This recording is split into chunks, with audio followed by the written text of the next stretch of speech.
Hello everyone, it is Emily, and it is Seeing Eye Day 10. I am in a slightly different spot in my room, just because I find it helpful to have something to prop my arm up on that is not a mobile dog. Anyway, so today we did more freelance work. We started the morning by doing a couple of familiar crossings and then some unfamiliar ones, and ultimately ending up in a park that had a statue of the Seeing Eyes co-founder, Morris Frank, in it, and with his dog Buddy, and that was Buddy the Third that he was sculpted with.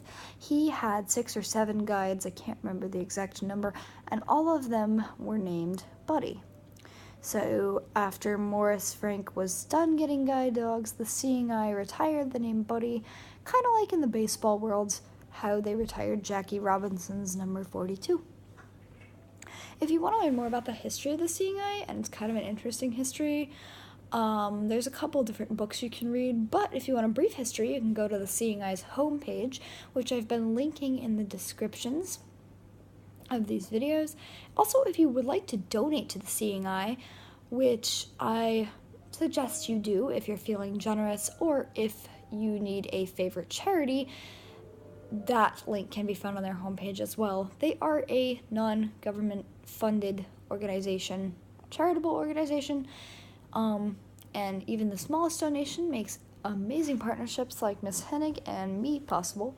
Anyways, off my advertisement soapbox, that sculpture was super cool because it was so tactilely, just, I don't even know the word.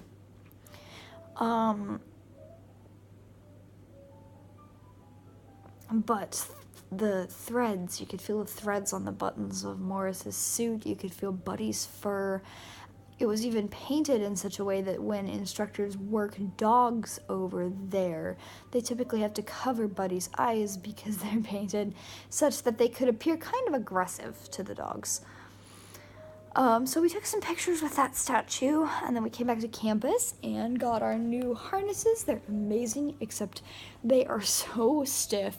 If we are sitting for more than 5 or 10 minutes at a time, we have to take them off the dogs at this point because they bother the dogs, because they're just that stiff. Yeah, we got our new harnesses. There was a little bit of a merchandise sale where there was a bunch of Seeing Eye swag, like everything possible, you name it, they had it. And I got a pretty cute t-shirt for clearance from it, which you will shortly see in a video. I'm trying to think. Then this afternoon, we did more freelance. This time we went to Madison, New Jersey. It's about 10 minutes away from Morristown. And we sat at a coffee shop while my instructor took one of us out at a time and worked just some streets and stuff. Hennig was pulling super fast, pulling super hard, walking super fast. Whoa. Because it was like, oh, a new place, new smells, new distractions. It was fine though. We ended up working it out. Yeah. Sorry, I'm like blanking. I'm thinking because I took this video once and it was a pretty decent take, but just very long. So I'm like trying to get that take out of my head. So today I have realized and learned some things about Hennig's personality. She pretty much is a young dog with the soul of an old lady. When someone comes to our door, she's very much, "Who is it?" She barks a little bit, which we're trying to work on her not doing.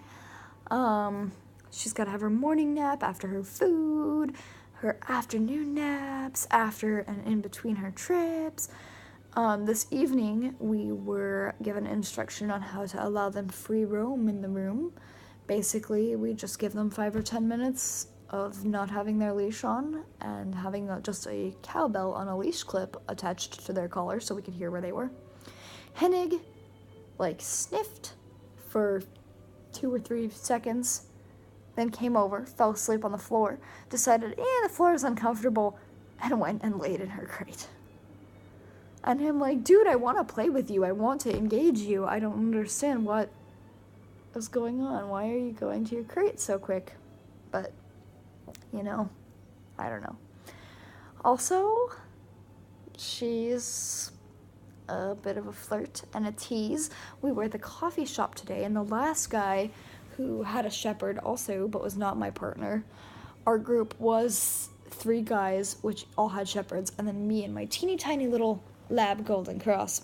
Anyways, so one of the guys, the last guy to go out, came in with his shepherd, and they sat down, and Hennig rolls onto her back, and I can feel her head move, but I'm like, she's just sniffing. I didn't know she rolled onto her back at this point. So I felt her head move, and then I felt her paws kind of move, and her tail go chug, chug, chug, chug, chug on the inside of the table by my leg, and I'm like, oh my gosh, she's really happy. So I look down, and she's on her back, and I'm like, oh, maybe she wants a belly rub or something, and I'm like, no, not here. So I tried to encourage her to roll over. My instructor, who'd gotten a coffee to go, came back, and she was like, oh my gosh, that's so cute. Hennig basically had licked the other shepherd's face and ears. She was flirting with him. They're fixed. They don't have hormones, but she was like still flirty, like, oh yes, yes, I like the look of this one. Yeah. And on the van ride back to campus, I found out that when she was in the kennels, because the dogs go to their puppy raiser homes, and then when they come back to the CNI, they're in kennels for like 3 or 4 months before they go to class.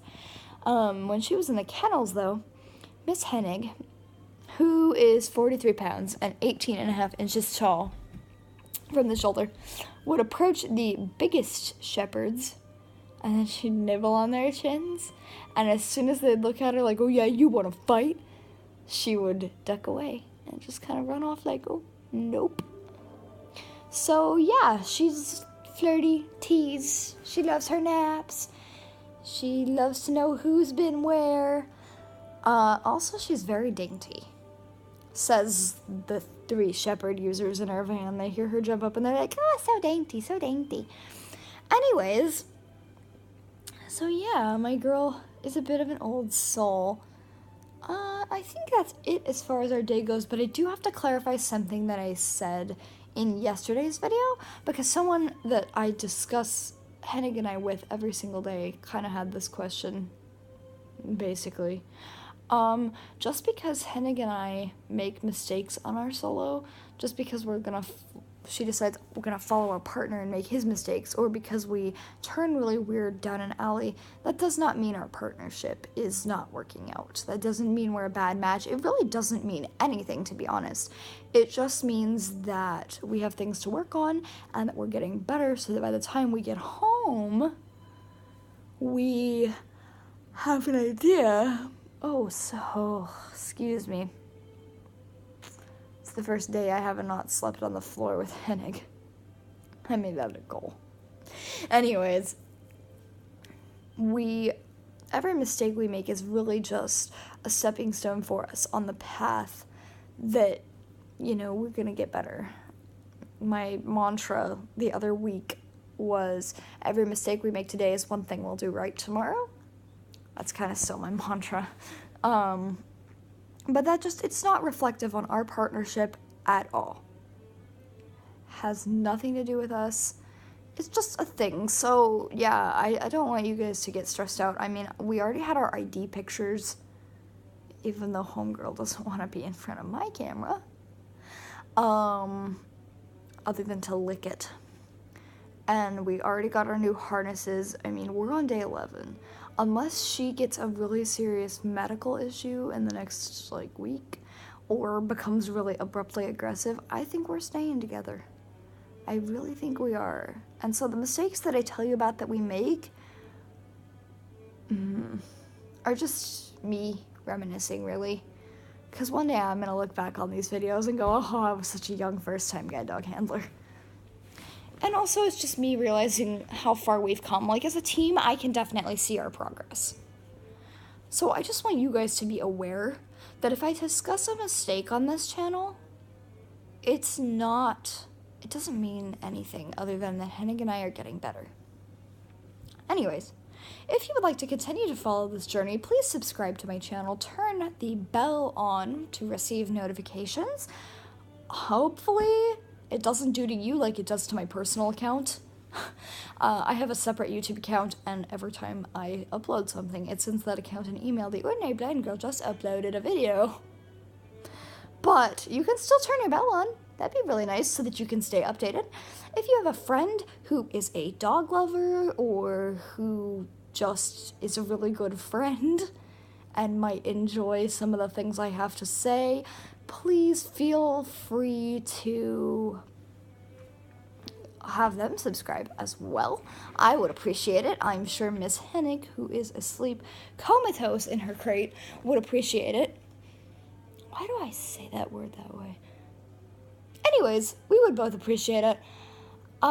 If you would have missed episodes of my Seeing Eye Dog journey, I got my act together this afternoon, and I made a playlist, which I will be linking in the descriptions, so you can go back and binge watch everything from the last sit-down video I did at my house about my anxiety to this very video today. So yeah, go back, go watch things if you've missed, and I will see you guys tomorrow, which will be another fun day of freelance. Okay, goodbye, my peeps.